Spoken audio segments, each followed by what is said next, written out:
Introduction to safety management का ये दूसरा क्लास है ना। आज हम लोग पढ़ेंगे इन्वायरमेंट, है ना। तो 1.1.3 है। आज हम लोग पढ़ेंगे इन्वायरमेंट। तो देखिए environment management refers to minimizing the negative impacts on the environment caused by an organization's activity. This includes the conservation of natural resources and the prevention of pollution.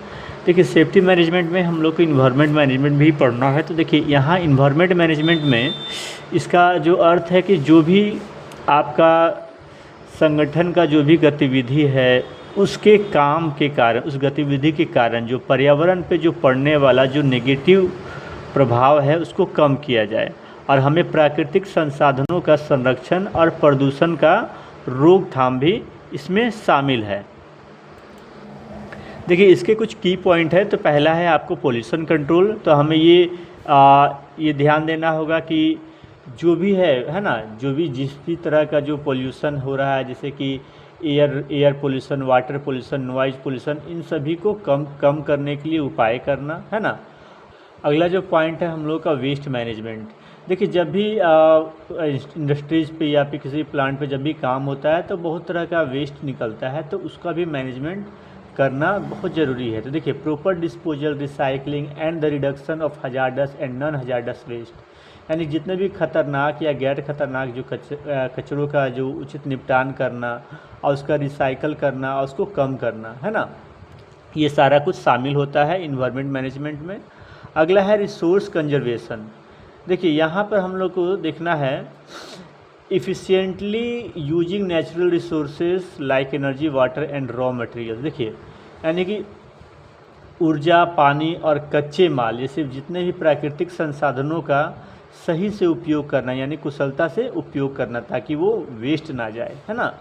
अगला है legal compliance, adhering to environmental laws and regulation, यानी कि हमें जो है वहाँ पर कानूनी पालन भी करना पड़ेगा, यानी कि जो भी पर्यावरणीय कानूनों और विनियमों का हम लोगों को पालन करना है। अगला जो पॉइंट है इन्वायरमेंट इम्पैक्ट असेसमेंट, यानी कि EIA। देखिए evaluating the environmental effects of new projects और एक्टिविटी। देखिए नई परियोजनाओं या गतिविधियों के कारण, है ना, जो भी पर्यावरणीय प्रभावों का जो भी, यानी कि जो भी इन्वायरमेंट में जो भी प्रभाव पड़ रहा है उसका हम लोगों को मूल्यांकन करना होगा, है ना। यहाँ कुछ एग्जांपल है, जैसे कि इन अ मैन्युफैक्चरिंग यूनिट, से मान के चलिए कि कोई मैन्युफैक्चरिंग यूनिट में environment means treating waste water, controlling emissions release into the air and using efficient process to reduce energy consumption. यानी कि जो मैन्युफैक्चरिंग इकाई में क्या करना है, उसकी यूनिट में क्या करना है कि पर्यावरण का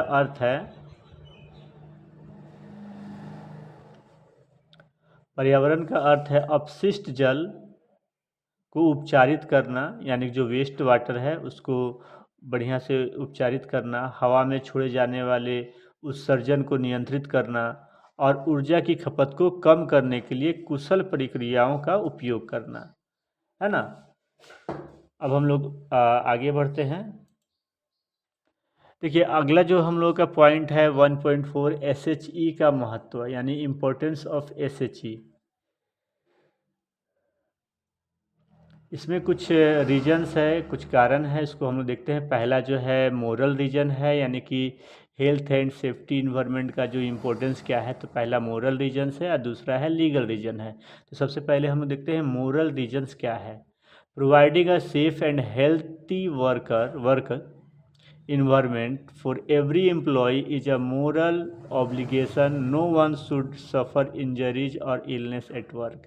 यानी कि प्रत्येक कर्मचारी को, प्रत्येक वर्कर को एक सुरक्षित स्वास्थ्य कार्य वातावरण प्रदान करना है, एक नैतिक दायित्व होता है। किसी को भी काम पर चोट या बीमारी नहीं होनी चाहिए, है ना। ये आपका मोरल रीजन हुआ। दूसरा जो है हमारा है कानूनी कारण, है ना। कानूनी कारण क्या है? Most countries have strict laws and regulation regarding safety, health and environment. Non-compliance with these laws can lead to heavy fines, legal action and even imprisonment, है ना। देखिए अधिकांश देशों में क्या होता है कि सुरक्षा, स्वास्थ्य और पर्यावरण के संबंध में बहुत ही कड़ा कानून और नियम है। अगर इस कानून का पालन अगर नहीं करने पर, है ना, भारी जुर्माना पड़ सकता है, कानूनी कार्रवाई हो सकती है और यहाँ तक कि जेल भी हो सकती है। अब अगला जो पॉइंट है इसका फाइनेंशियल रीजन, है ना। फाइनेंशियल रीजन में जो है डायरेक्ट कोस्ट और इनडायरेक्ट कोस्ट। फाइनेंशियल रीजन का मतलब होता है वित्तीय कारण। तो पहला हम लोग देखते हैं कि डायरेक्ट कोस्ट क्या है। Direct cost incurred due to accidents and illness such as medical expenses, increased insurance premiums, property damage, production interruption and legal fees। देखिए इसमें क्या होता है, डायरेक्ट कोस्ट क्या है कि दुर्घटना और बीमारी के कारण होने वाला बहुत तरह का खर्च है, जैसे कि उसका मेडिकल का खर्चा, बीमा का खर्चा, है ना, बीमा में वृद्धि, संपत्ति का नुकसान, अब प्रोडक्शन में रुकावट और जो फाइन वगैरह, जो लीगल फीस वगैरह लगता है वो सब तो है ही। और दूसरा है आपका इनडायरेक्ट कोस्ट, है ना। Indirect cost often far outweigh direct costs such as reduced productivity, decreased employees' morale, staff turnover, loss of reputation and investigation time। देखिए इनडायरेक्ट कोस्ट में क्या है कि हमेशा जो है अक्सर जो कहा जाता है प्रत्यक्ष लागतों से कहीं अधिक होता है। जैसे कि अगर किसी का एक्सीडेंट हो गया तो प्रोडक्शन में कमी आ जाएगी, जो भी वर्कर वहाँ काम कर रहे हैं, है ना, उनके मनोबल में गिरावट आ जाएगा, स्टाफ टर्नओवर और जो आपका रिपुटेशन है उसमें कमी आ जाएगा और जांच का समय जो है वो भी लगेगा। अगला है हमारा हमारा जो है सोशल रीजन। देखिए a safe and responsible organisation enhance its reputation in society, gaining the trust of customers and stakeholder। देखिए एक सुरक्षित और जिम्मेदार संगठन जो होता है ना, समाज में अपने रेपुटेशन को बढ़ाता है, अपने प्रतिष्ठा को बढ़ाता है और जो भी उसके ग्राहक हैं या फिर जो उसके कहा जाए कि हितधारक हैं, उन सभी का विश्वास वो जीतता है। तो ये कुछ आपका फाइनेंशियल और सोशल रीजन था, है ना। अब हम लोग आगे बढ़ते हैं। देखिए अगला जो पॉइंट है 1.5 में है आपका स्कोप ऑफ SHE, यानी कि सेफ्टी हेल्थ इन्वायरमेंट में जो कुछ स्कोप है। जो सबसे पहला जो होता है employees safety and health of employees at all level, यानी कि सभी स्तरों पर कर्मचारियों की सुरक्षा और स्वास्थ्य। अगला है contractor and visitors safety of contractors and visitors on site, यानी कि जो भी साइट पे जो भी ठेकेदार हैं या फिर जो विजिटर जो आ रहे हैं उन सभी का भी सुरक्षा का ध्यान देना। अगला है इक्विपमेंट एंड मशीनरी। देखिए सेफ ऑपरेशन एंड मेंटेनेंस, यानी कि जो मशीनरी का उपकरण और मशीनरी का जो है सुरक्षित संचालन करना और उसको बढ़िया से रख रखाव करना। अगला पॉइंट है प्रोसेसेस एंड ऑपरेशंस, यानी कि प्रक्रियाएं और संचालन। Safety of all work process, यानी कि सभी कार्य की प्रक्रियाओं की सुरक्षा करना। अगला होता है मटेरियल्स, यानी कि जो सामग्री। Safe storage and handling of hazardous and non hazardous materials, यानी कि जो भी खतरनाक और गैर खतरनाक जो मटेरियल्स आपके पास अवेलेबल है उनका जो स्टोरेज है और स्टोरेज करना और उसको मतलब कि सेफ हैंडलिंग करना। ठीक है। अगला जो पॉइंट है आपका वर्क प्लेस इन्वायरमेंट, फिजिकल या साइकोलॉजिकल इन्वायरमेंट, यानी कि जो वर्क प्लेस इन्वायरमेंट में जो आपको सेफ बनाना है, जो फिजिकल भी सेफ हो और साइकोलॉजिकल भी सेफ हो। अगला है आपका प्रोडक्ट एंड सर्विसेज, यानी कि जो भी आपका उत्पाद है, सेवाएं हैं। Environmental impact of products and services, यानी कि उत्पाद जो भी आपका उत्पादों और सेवाओं का जो इन्वायरमेंटल इफ़ेक्ट भी पड़ता है। ठीक है, तो इन सभी पे हमें ध्यान देना है। चलिए अब हम लोग नेक्स्ट चलते हैं। अगला जो हम लोगों का जो पॉइंट है 1.6 benefits of good SHE management, यानी कि बेहतरीन अगर आप SHE मैनेजमेंट करते हैं तो, है ना, इससे आपको बेनिफिट क्या होगा।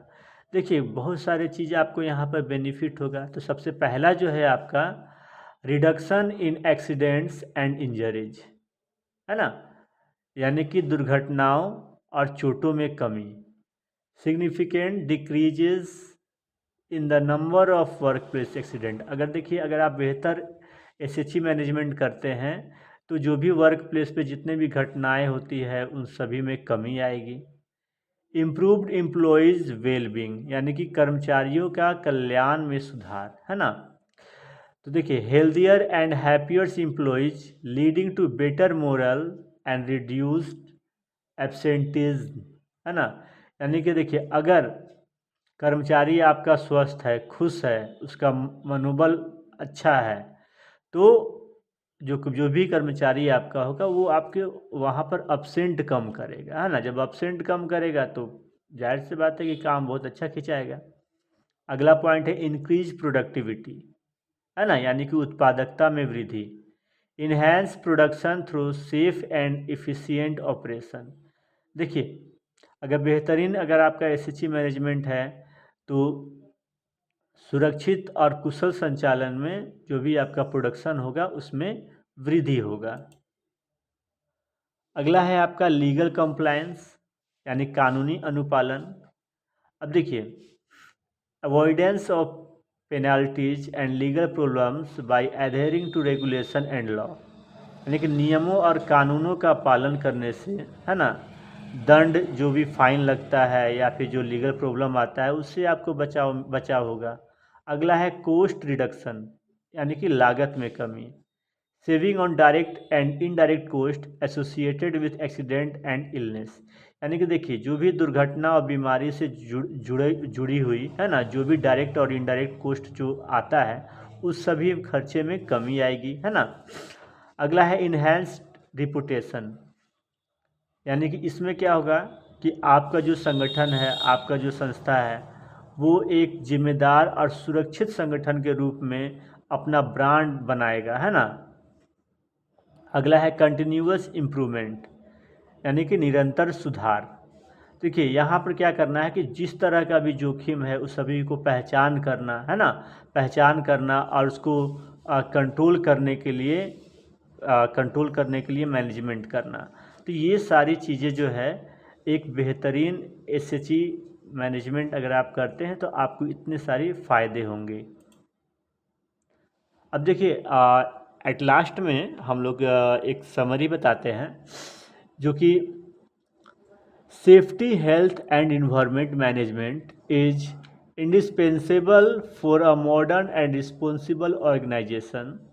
It not only protect people and the planet but also contribute to business success and sustainability. देखिए सुरक्षा, स्वास्थ्य और पर्यावरण प्रबंधन एक आधुनिक और जिम्मेदार संगठन के लिए अनिवार्य है। यह न केवल लोगों और ग्रह की रक्षा करता है बल्कि व्यावसायिक सफलता और स्थिरता में भी योगदान देता है। यानी कि देखिए अगर आपका एसएचई मैनेजमेंट अगर बेहतर होता है तो आपकी संस्था का तो नाम होगा ही होगा, है ना, प्लस हमारे जो पृथ्वी है उसका भी रक्षा होगा और साथ ही साथ में जो है आपका जो बिजनेस है, बिजनेस आपका है डेवलप करेगा, है ना, और बिजनेस के सस्टेनेबिलिटी में भी आपको फ़ायदा मिलेगा। तो चलिए अभी जो आपका एसएचई मैनेजमेंट का जो क्लास था ये आज ख़त्म हो गया। ये आपका लेक्चर नंबर 2 था। आई होप कि ये क्लास आपको बेहतर समझ में आया होगा। अगर कोई भी परेशानी होगा तो आप हमें कमेंट कर सकते हैं।